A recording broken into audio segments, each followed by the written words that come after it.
conjunto completo de demonstrações. Então, nós temos essas demonstrações aí definidas no CPC 26. Vejam bem, ó, definidas no CPC 26, né? Por exemplo, a demonstração de resultado abrangente não está prevista na lei das SAs. Viu? Mas ela é prevista na deliberação da CVM, no pronunciamento. Os pronunciamentos foram ratificados pela CVM, que é o órgão regulador, e mesmo sem estar na lei das SAs, você tem que seguir o regulador. Se for empresa de capital aberto, tem que evidenciar a DRA. Então, nós temos esse novo conjunto, né? Balanço, DRE normal e abrangente, demonstração da mutação do patrimônio líquido, DFC, DVA e notas explicativas. Vejam que ali também não tem demonstração de lucros ou prejuízos acumulados, mas tem na lei das SAs. Né? Na verdade, a demonstração de lucros ou prejuízos acumulados, ela é parte integrante da mutação do patrimônio líquido. Certo? Se você evidencia a mutação, ela está lá dentro. É uma coluna dentro da mutação. E, obviamente, isso é acompanhado de quê? Notas explicativas. Não falamos da DFC, vamos voltar, né, a falar da DFC, que foi incorporada como demonstração obrigatória, inclusive na lei das SAs. A DVA, demonstração do valor adicionado, que é obrigatória para as empresas de capital aberto. Tá? E esse conjunto acompanhado de notas explicativas, pessoal. Olha só o nome, notas explicativas. Não adianta eu publicar, acompanhando o meu balanço, notas que não sejam explicativas. Tranquilo, pessoal? Nota que não é explicativa, eu só tenho custo e nenhum benefício. Tranquilo? Eu tenho que explicar o que está dentro das minhas demonstrações, ou seja, aquilo que não ficou claro nas demonstrações, eu tenho que evidenciar em notas explicativas. Eu não posso dar uma nota. A nota não adianta nada. Eu vou falar assim, vai ter um show do Roberto Carlos no Rio de Janeiro. Isso é nota ou nota explicativa, pessoal? Nota. Onde é que vai ser? Quando vai ser? Quanto vai ser? E isso é o quê? Explicação. Não dá para eu falar de intangível e colocar lá, intangível, uma nota de intangível, nota 3, intangível. O intangível é um ativo não monetário identificável em substância. Porra, bacana isso, né? Isso aí eu já sabia, pô. Agora explica. Que intangível é esse? Ele tem vida útil definida ou indefinida? Se tem vida útil definida, qual é o prazo que eu vou amortizar? Certo? Se sofreu alguma perda, qual foi a perda? Como é que eu cheguei a essa perda? Isso é o quê? Nota explicativa, tá vendo? Eu fiz um registro de custos de empréstimos, né? Eu produzi um ativo qualificado. Eu tenho que o quê? Explicar aquele processo, porque eu capitalizei no ativo juros que eu devo pagar, né? Então eu tenho que explicar qual foi a taxa, né?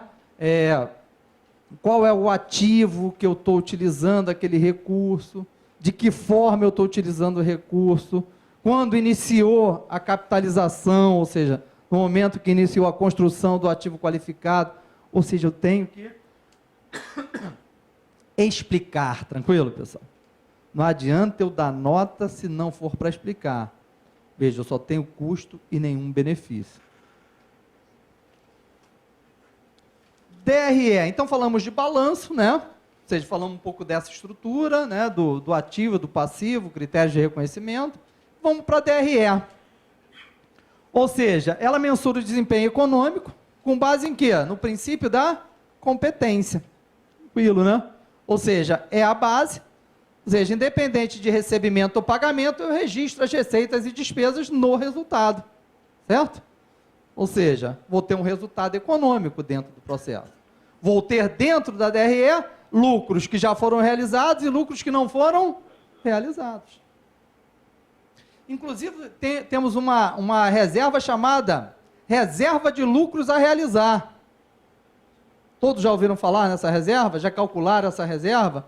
Ou nunca precisaram, mas sabem como calcular? É uma reserva de lucro facultativa. Mas olha a importância dessa reserva no processo. É uma decisão estratégica. Eu pago dividendos em cima de lucros que não foram realizados ou não? Tranquilo?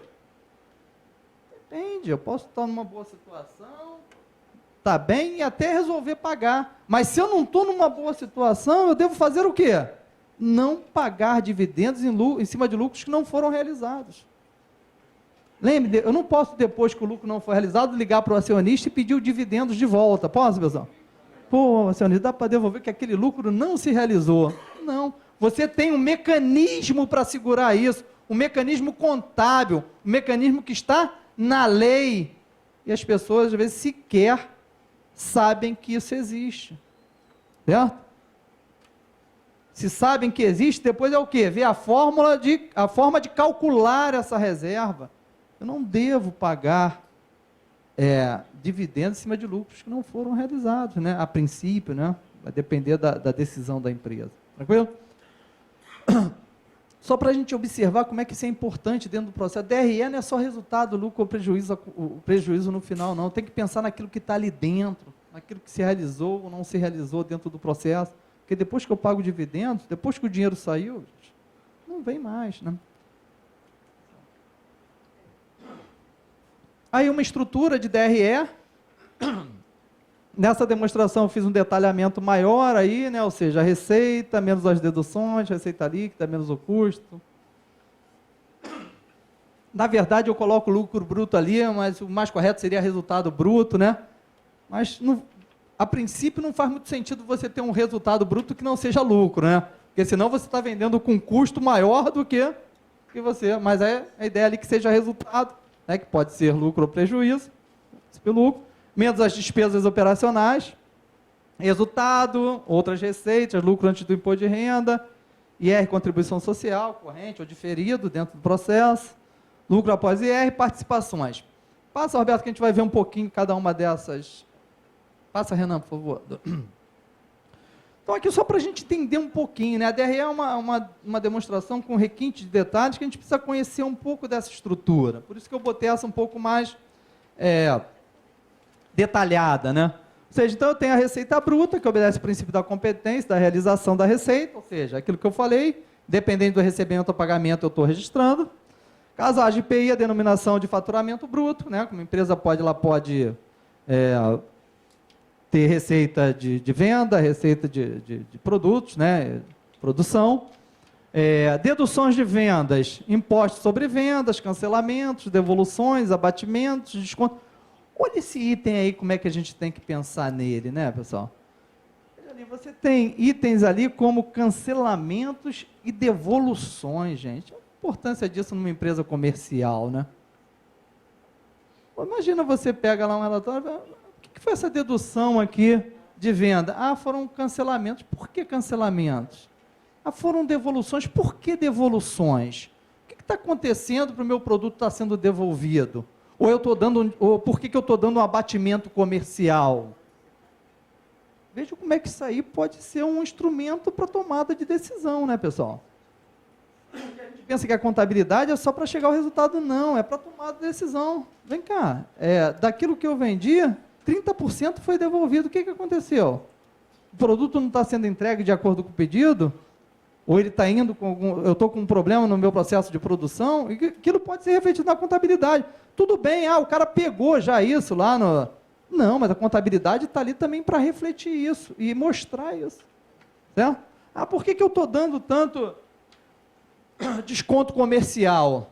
Vejam, vendedores trabalham com margem de desconto. Você pode chegar ali, naquele nível, e entender que todos os vendedores trabalharam com a margem máxima que foi dada. Peraí, eu te dou uma margem, mas não é para você usar a máxima. Aquilo pode ser refletido numa demonstração de resultado.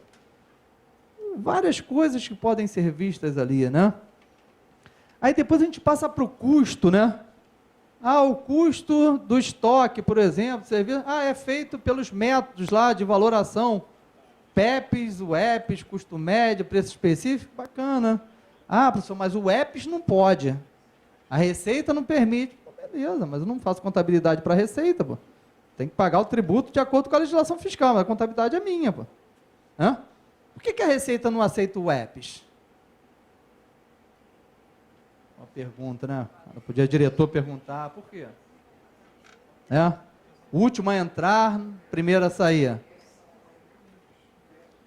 Por quê? Em economias hiperinflacionárias ou com inflação alta, a tendência é que o último produto que você compre seja com valor mais alto do que o primeiro.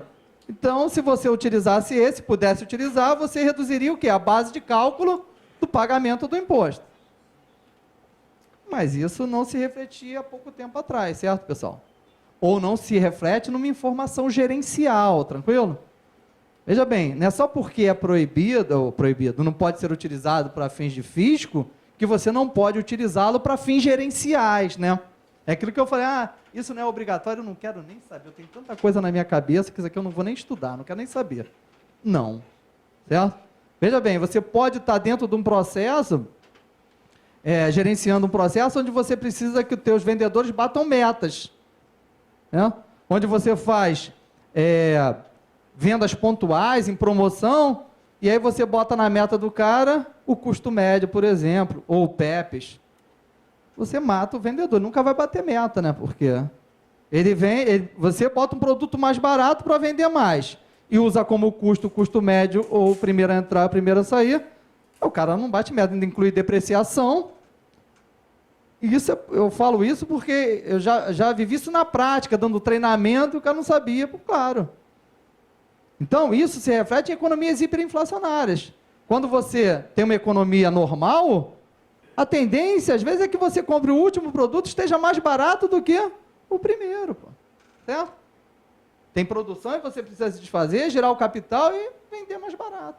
Tranquilo? Então, só para a gente refletir um pouco sobre esses métodos de valoração de estoque. Para o fisco, tudo bem. Custo médio, claro, ele quer reduzir o quê? Ele quer que você tenha uma base maior, tudo bem. Esse é o objetivo do fisco, tranquilo, pessoal? Arrecadar. Por que microempresa, ele quer saber do caixa? Porque ele não quer saber de patrimônio, não quer saber nada, ele quer saber de quê? De quanto você recebeu, certo? Ele quer arrecadar. Ele não está preocupado com pronunciamento, até deveria estar, né? Mas não está tanto que até hoje ele aceita os pronunciamentos. Veio o RTT, veio uma série de processos, ele está amadurecendo isso. Mudaram as alíquotas de depreciação lá, a instrução? Não, continua a mesma. Então é isso que a gente tem que refletir dentro do processo. O que está no resultado? O que eu posso utilizar desse resultado de forma gerencial para tomar decisão internamente? E fugir daquilo, isso não é obrigatório, eu não preciso saber. Precisa saber. Então, temos o custo, as despesas comerciais, tranquilo, fica mais claro, né? Aí temos ali PDD. PDD é um processo interessante, né? Eu que estudei lá na década de 80, talvez alguns de vocês tenham estudado também, nós fazíamos PDD 3% do duplicatas a receber. Uma coisa dificílima, né? Você pegava 1 milhão, calculava 3%, jogava para, sabe, aquela coisa altamente técnica, né? E aí chegava o fiscal da Receita, né? Uma situação hipotética, eu aqui criando, né? Loucubrando. Chegava o fiscal da Receita, você jogou 3%, com base em quê? Com base na legislação fiscal, vocês dizem que 3% é dedutível. Mas você tem muito devedor duvidoso? Não, inclusive não tem ninguém atrasado, mas imagina a cara do fiscal, né? Voltando lá para a Receita, fiquei lá, fiquei com a cara, tá assim, então vamos reduzir para 1,5, lembra que reduziu para 1,5? O fiscal voltava lá, fez, 1,5, tem esse devedor todo, não tem nem devedor duvidoso, isso aí é porque permite, O que a Receita fez? Essa provisão não é mais dedutível, a não ser que atenda os critérios da instrução da Receita Federal. Fechou a porta. Veja bem, patrimonialmente não fazia nenhum sentido você registrar aquilo, você estava subavaliando o teu patrimônio, mas só para efeito de pagar menos tributo você reconhecer aquilo. E contabilidade não é isso, né, pessoal? O cara não é nem devedor, quanto mais duvidoso, né? E ele já estava dentro ali do processo. Só para a gente pensar, né, quando registra isso. Então a Receita fechou a porta, agora tem que ter uma série de critérios, você tem que controlar por operação, 5 mil, tem que começar com cobrança administrativa, depois cobrança judicial, se estiver no processo de falência, ou seja, e agora o fiscal vai fazer o que para você? Você registrou? Me mostra então tudo isso aí. Agora ele vai ter ferramenta para te mostrar, certo? Então, esse é o processo de reflexão que a gente tem que ter, né? Do que era feito e do que é feito atualmente. Por favor, Renan. Então, temos despesas gerais, muito claro, a gente passa. Outras receitas e despesas, provisões, amortização de ágio, vendas anormais. Resultado financeiro, juros, variação cambial, monetária, descontos financeiros. Outras receitas e despesas. Vejam, saiu uma coisinha ali que a gente também sempre estudou, né? Lembra lá, resultado não operacional, quando a gente vendia imobilizado, tinha alguma coisa. Agora entra em outras receitas e despesas ali, venda, alienação ou baixa, certo? De ativos permanentes. Pode passar, né? Então, nós temos ali a DRE, corrente, diferido, né, o imposto, e as participações. Aquilo ali é outra coisa que, na prática, poucas empresas fazem aquilo ali, mas nós temos participações, podem ser de debenturistas, empregados, administradores, né? Partes relacionadas dentro do processo. Então, isso tem uma ordem preferencial na lei, né? Na verdade, não está implícita a participação do debenturista, mas a ideia é o quê? Que aqueles que estão fora da empresa, ou que não têm ingerência na empresa, recebam primeiro. Então, o debenturista é aquele cara que está fora, que emprestou o recurso para a empresa.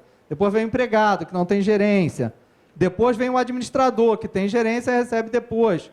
Certo? Então, a constituição da participação é sempre a participação deduzida anteriormente constituída, para você constituir a nova participação.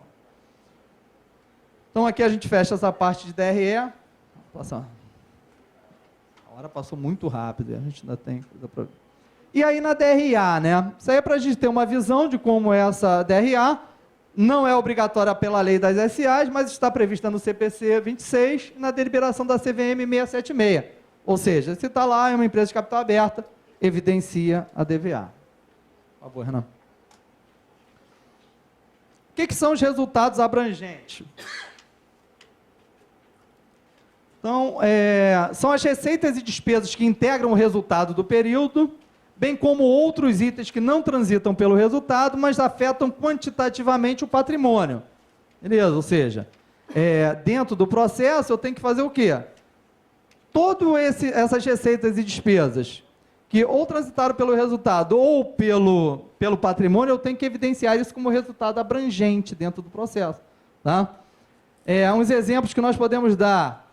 Ajuste a valor justo de instrumentos financeiros, né? Ou seja, eles são capitalizados no patrimônio líquido e podem a qualquer momento impactar o resultado, desde que eles sejam o quê? Realizados. E aqui dentro da estrutura nós temos ali, coloquei uma visão para que a gente tenha do que são os outros resultados. Como é que eu faço essa demonstração? Eu parto do resultado na DRE, tranquilo?